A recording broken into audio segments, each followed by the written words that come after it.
After disappointment fades, the Netherlands can look back on Euro 2024 with satisfaction. When the bitter disappointment of Wednesday's 2-1 semi-final defeat to England fades, the Netherlands will look back on a satisfying campaign at the European Championship after few gave them any chance of going so deep at the tournament. The Dutch would surely have jumped at the possibility of a Final Four placing if offered before the start of the tournament, but after coming so close to the title decider, defeat is hard to swallow, especially when it came so late in the game. We felt we were the better team in the last 20 minutes, but then the knockout blow came just before the end. England scored a great goal and then it's over. That's hard to accept, said coach Ronald Koeman. The Dutch, who have now lost each of their last 4 semi-final appearances at the Euros, were handed a blow before the start of the tournament with the loss of Frenkie de Jong. The influential midfielder was injured in April, but Koeman kept him in the squad to start with, hoping his troublesome ankle might heal.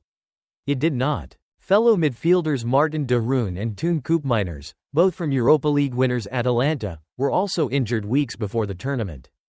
But the Dutch still possessed enough quality to seal qualification to the knockout phase before losing their last group game to Austria, which dropped them to third in the standings but, ironically, handed them a more favorable draw.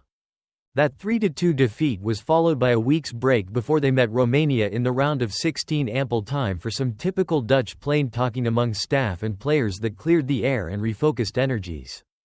The resultant 3-0 win over Romania was a display of the team's potential, admittedly against opponents who looked good in the first 10 minutes but offered nothing thereafter. The Netherlands' quarter-final matchup against Turkey was a much grittier assignment, and they had to dig deep in the second half to forge a 2-1 comeback victory. They finally met their match in the semi-finals against England at Dortmund's BVB Stadion, where Ollie Watkins scored seconds into stoppage time for a 2-1 triumph. I think everyone can be proud of this team. This is also evident from all the supporters who supported us in large numbers. It's been a great tournament, added Koeman. Cody Gakpo's 3 goals confirmed he is best on the left side of the attack, while Nathan Ake, Denzel Dumfries and new first-choice goalkeeper Bart Verbruggen emerged with reputations enhanced. All in all, the Dutch will be confident they have the makings of a side that could challenge again when the World Cup comes around in 2 years' time.